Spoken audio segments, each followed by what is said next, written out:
Good morning, everyone. My name is Liam Sorrenti, and I'm the Trauma and Attachment Specialist with the Boys and Girls Clubs of Calgary. And I'm signing in this week to finish up a three-part series where I talk about how we can strengthen our connections and our relationships with our loved ones or the people in our life, especially at a time where we are all going through a collective crisis and learning to form new consistencies and structure and rhythms in our day-to-day lives as we go through all of these changes globally, in our communities, and of course in our homes individually. So what I've done the last couple of weeks is I've walked you through a series of discussions. First off, talking about attunement. So how do we really clear the way? How do we really be present with the people who we're interacting with day to day so that we can try to translate the need that's coming in?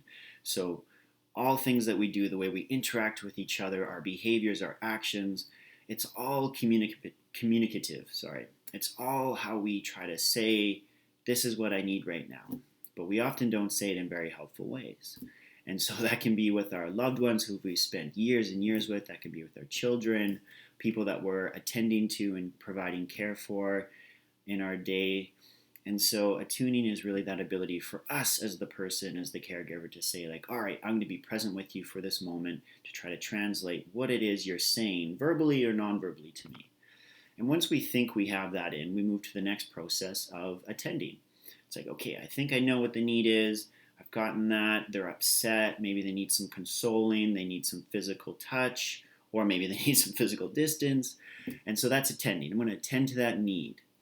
And then after you've attended to that, you kind of see some shift. You might see an increase in their distress level. You might see, hopefully, what we're trying to do is decrease that distress level. We're trying to meet that need. We're trying to help them satiate whatever that desire is. If we need to attend and give them a glass of water, cook a meal for them, just spend time with them, that's meeting the need, right?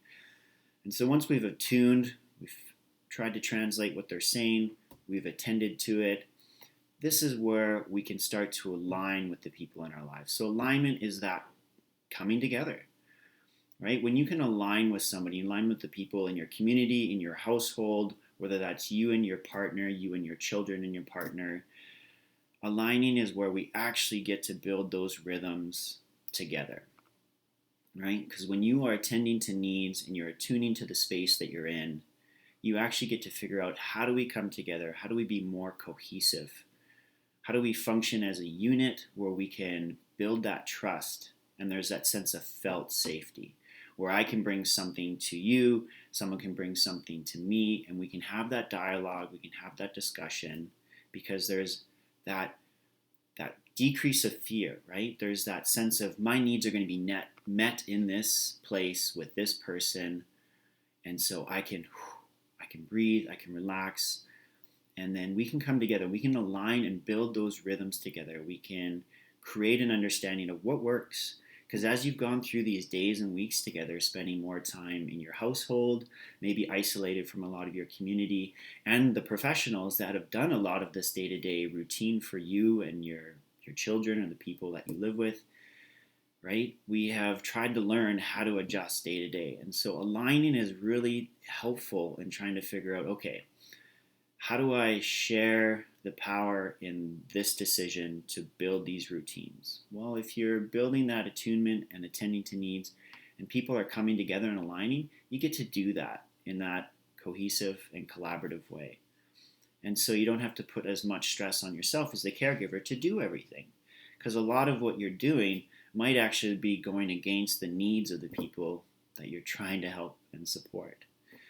So aligning is where that trust, that building of felt safety comes together, and then you really get to build those rhythms and hopefully find a little bit of stability in all the chaos that we find ourselves in. And remember, we are all going through our own grieving as we adjust to the losses of our day-to-day life.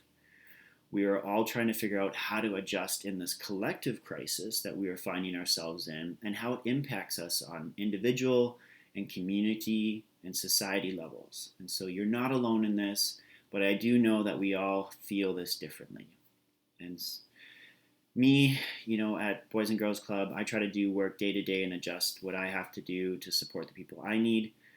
And I hope that you are finding the people in your life that can help support you. And so I just wanted to say we are still here, Boys and Girls Club, doing work behind the scenes, providing care where we can.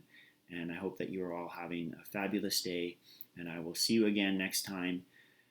Liam Sorrenti signing off. Have a good one, everyone.